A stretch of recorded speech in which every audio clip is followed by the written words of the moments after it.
Hi అండి, అందరికీ welcome back to our channel. అందరూ బాగున్నారా? మీరు చాలా సపోర్ట్ చేస్తున్నారండి. అందరికీ థ్యాంక్ యూ సో మచ్ అండి, పేరు పేరున. అయితే ఒక్కొక్క ఛానల్లో నేను చాలామంది కామెంట్స్ చూస్తా, కానీ పెద్ద పెద్ద ఛానల్ వాళ్ళకు కూడా ఇంత మంచి కామెంట్ రావట్లేదు. నాకైతే చాలా మంచి కామెంట్స్ వస్తున్నాయి. నాకు చాలా హ్యాపీ అనిపిస్తుంది. ఇంకా మంచి వీడియో చేయడానికైతే ట్రై చేయడానికి అనిపిస్తుంది అన్నమాట. ఇంకా నాకు అదే గుర్తొస్తుంది మీరు పెట్టే కామెంట్స్ అన్నీ. కాకపోతే ఒక్కొక్కరు ఏమంటున్నారంటే, కొంచెం ఏమని ఇంకొంచెం మీరు బిజినెస్ పెంచుకోండి, పెద్ద ఇడ్లీ పాత్ర తీసుకోండి, ఇంకా ఎక్కువ క్వాంటిటీ పెట్టండి అని అంటున్నారు.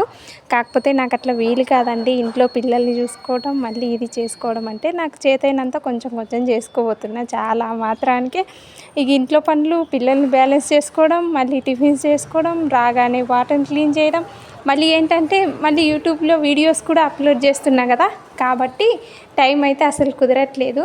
ఇక్కడైతే మా పిల్లలు నేను ఏమన్నా చిన్న పని చేస్తే దానికి డబల్ పని చేస్తారు. అయితే ఇక్కడ బాస్కెట్ ఉండేది తీసి పక్కకు పెట్టేసిన అనమాట. ఎందుకంటే మనకి పాత్రలు పెట్టుకోవడానికి యూజ్ అవుతుంది అని చెప్పేసి బాస్కెట్లో అంటే కారం, సాల్ట్ ఇవి ఉండేటి పక్కకు పెట్టేసినాను. ఇక నైట్ అయ్యే వరకు అయితే ఇంకా పిండిలు పట్టి పెట్టేసారు. ఇంకేంటంటే మళ్ళీ పిల్లలు ఏమంటారు తెలుసా, అమ్మ మాకు స్టోరీ చెప్పు అని చెప్పేసి స్టోరీ చెప్పి నిద్రపోతారు. లేకపోతే ఈ మధ్యన కొంచెం అలవాటు అయిపోయింది అనమాట. నేను మధ్యలో ఒక్కొక్క 2 months టిఫిన్స్ పెట్టలేదు, అందుకనేసి ఇంకా అది అలవాటు అయిపోయింది. ఇంకా పొద్దున్నే లేచిన తర్వాత పిండి మంచిగా పులిసింది. ఇంకా అంటే పెట్టడం కంటిన్యూ అయిపోతే ఆటోమేటిక్గా తొందరగా అయిపోతుంది. ప్లస్ ఎక్కువ మంది కూడా వస్తుండ్రు. ఒక్కొక్కసారి ఏమవుతుంది తెలుసా, అయిపోయిన తర్వాత కూడా 4-5 మంది అడిగి లేవు అని చెప్పేస్తే వెళ్ళిపోతున్నారు. అట్లా ఇంకా అందుకే కొంచెం ఏంటంటే చిన్న గిన్నెలు అయితే పొంగిపోతుంది పిండి. అందుకోసం ఇది అల్యూమినియందే కానీ ఈ కుక్కర్ తీసుకున్నాను. నైట్ అయితే కొంచెం లేట్ అయింది, అందుకే ఇక అట్లన్నీ అట్లే ఉన్నాయి. మార్నింగ్ ఇక మిర్చి కూడా వేపుకోవాలి. ఇంక ఇట్లా ఉంటుంది అన్నమాట మన పని. ఇక 1 by 1 చేసుకుంటూ ఉన్నా. వీలైనంత వరకు తక్కువ పెడతా. ఒక్కొక్క రోజు మనకి టైం సెట్ కావట్లేదు, లేదు ఆఫ్టర్నూన్ ఏదైనా పని ఉంటే కనుక కొంచెం తక్కువ క్వాంటిటీ తీసుకెళ్తాను అనమాట, తొందరగా వచ్చే పని ఉంటే.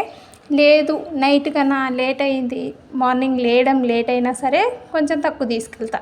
మనకి సాటర్డే అనుకోండి ఇంకా ధైర్యం అనిపిస్తుంది అనమాట, ఇక ఎట్లయినా అయిపోతాయి అని చెప్పేసి కొంచెం లేట్ అయినా ఎక్కువ చేసుకొని వెళ్తాను. ఇంకా మా పిల్లలు అయితే కిందకు వచ్చేసినారు ఆడుకోవడానికి. ఇంకా నేనైతే బయలుదేరిపోతున్నాను. ఇంకా అక్కడికి వెళ్ళిన తర్వాత ఇంకా మామూలే కదా, ఇక వెళ్ళిన తర్వాత అంబ్రిల్లా ఓపెన్ చేస్తా. అంబ్రిల్లా ఓపెన్ చేసిన తర్వాత ఇంకా ఇవన్నీ సర్దేసుకుంటా అనమాట, టిఫిన్ బాక్స్ ఇవన్నీ. ఒక్కొక్క రోజు ఏమవుతుంది తెలుసా, వెళ్ళంగానే నేను అంబ్రిల్లా ఓపెన్ చేయకముందే కొందరు వచ్చి తింటారు. ఒక్కొక్క రోజు చాలాసేపు అయినా సరే ఒక్కరు కూడా రారు. అటు కావచ్చు ఇటు కావచ్చు, ఒకే విధంగా ఉండదు కదండి రోజు. ఇంకా షాప్ అయినా పెద్ద షాప్ అయినా అంతే, ఒకరోజు బాగా జరుగుతుంది, ఒకరోజు బాగా జరగదు. ఇక అన్నిటిని బ్యాలెన్స్ చేసుకుంటూ ఉండాలి. ఇక్కడ వచ్చిన తర్వాత ఒక్కొక్కసారి ఏదైనా ట్రక్ కానీ ఎవరైనా అన్న వాళ్ళు పనిలోకి వెళ్ళే వాళ్ళు ఒకేసారి వ్యాను ఇట్లా 5-6 మంది అట్లా వచ్చేస్తారనమాట. ఇక లేదు అంటే ఒకరిద్దరు వస్తారు, ఇంకా అదైతే కామన్. ఇంక వచ్చిన తర్వాత ఇలా అంబ్రిల్లా పెట్టేసి ఇట్లున్నాయి నా పనులు. అయితే నేనేం చేస్తా అంటే ఒక్కొక్కరికి మీరు ఇంత సంపాదిస్తుండ్రా అంత సంపాదిస్తుండ్రా అని అయితే కామెంట్ పెడుతుండ్రు. నేను ఎక్కువ హాలిడేస్ పెడతా అండి. వాస్తవం చెప్పాలంటే రోజు వెళ్తే నాకు మీరు కామెంట్ ఒక్కొక్కరు ఏమన్నారంటే 25,000 సంపాదిస్తారా మీరు మంత్కి అన్నారు.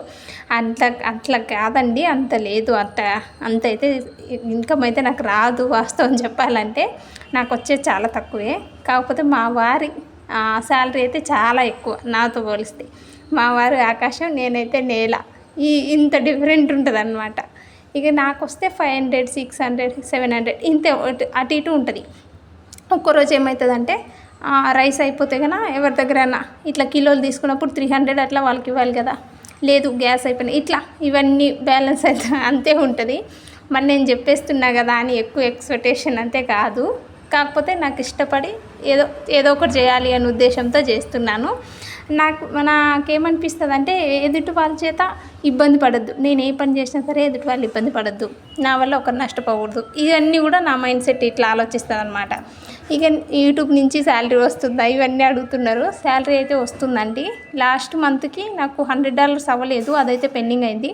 మొన్న ఏప్రిల్ లాస్ట్కి అయితే అయిపోయినాయి $100. కాకపోతే ఇప్పుడు రాదు. ఈ మంత్ 25th అయితే నాకు శాలరీ వస్తుంది. కాబట్టి ఇది క్లియర్ చెప్తున్నా. ఇంకోటి ఏంటంటే ఇంటికి రాగానే ఇంకా మా వారి బట్టలు 2 షర్ట్లు ఉండే అవి టకటక ఐరన్ చేసి పెట్టేసా. ఇంకోటి ఏంటంటే ఏమంటారు మా ఫ్యామిలీలో ఒక మెంబర్ అనమాట, అంటే యూట్యూబ్ ఫ్యామిలీలో అయితే అమ్మాయి మనీ వేసి వారం అవుతుంది, అక్క నీ ఇష్టం అక్క ఏదో ఒకటి స్వీట్స్ హార్ట్స్ పంపించు అని చెప్పింది. సరే అని చెప్పేసి నేను ప్రిపేర్ చేయాలి అని అయితే కుదరట్లేదు. ఏంటంటే వీడియోస్ ఈ మధ్యన డైలీ 1-2ంటికి అప్లోడ్ చేస్తున్నా కదా లాంగ్ వీడియో. ఇంకా రాగానైతే ఇక అన్నం తినేసి ఏదో ఒక అమ్మాయికి చేయాలి అనేది అనుకుంటున్నా, కాకపోతే కుదరట్లేదు. ఆ అమ్మాయి కూడా మళ్ళీ నాకు మెసేజ్ కానీ మనీ అయితే వేసింది, మళ్ళీ మెసేజ్ పెట్టలేదు, అక్క పంపిస్తున్నా లేదా అని కూడా అడగలేదు. అమ్మ చాలా థ్యాంక్ యూ నాన్న. అయితే ఇంకా 1 by 1 ఇది వీక్ రాగానే అయితే నాకు అక్కడ అయిపోయినాయి తొందరగానే. ఇంక అందుకని వచ్చిన తర్వాత అన్నం తినేసిన. మా వారికి అయితే ఫ్రూట్స్ ఇది. ఇంకోటి ఏంటంటే మా వీలుని బట్టి ఒక్కరోజు పిల్లలకు ఇబ్బంది పెట్టారు అనుకోండి, లేదు మేము ఎక్కడికైనా వెళ్ళాలి అంటే ఆపేస్తున్నా కదా, ఆ రోజు అయితే నాకు కౌంటింగ్ ఉండదు కదా, అంటే ఖర్చు ఉండదు, పని ఉండదు, నాకు మనీ కూడా ఉండదు కరెక్టే. కాబట్టి 25,000 అయితే నేను సంపాదించలేను యూట్యూబ్ నుంచి కూడా. అంటే మొన్న లాస్ట్ టైం ఫస్ట్ పేమెంట్ వచ్చింది, మళ్ళీ పేమెంట్ అయితే ఆ టైంకి నాకు $100 అవ్వలేదు, కాబట్టి లాస్ట్ మంత్ రాలేదు. ఈ మంత్ అయితే వస్తుంది 25th. లాస్ట్ 1 లోపల అయిపోతే నెక్స్ట్ 25th వస్తుంది. ఇప్పుడు లాస్ట్ మంత్ 1కి అయిపోయింది కాబట్టి నెక్స్ట్ 25th వస్తుందండి.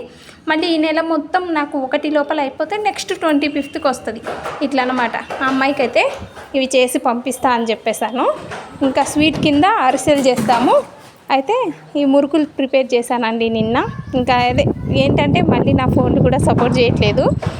ఇంకోటి ఏంటంటే అవి ఏమంటారు స్టోరేజ్ ఫుల్ అయిపోయింది, మా వారిని చెప్పి అది రీస్టార్ట్ చేయించాలి. ఇంకోటి ఇవి ప్రిపేర్ చేసి ఇంకా అమ్మాయికి అయితే రేపైనా పంపించాలి ఎలాగైనా సరే. Thank you for watching. Bye bye.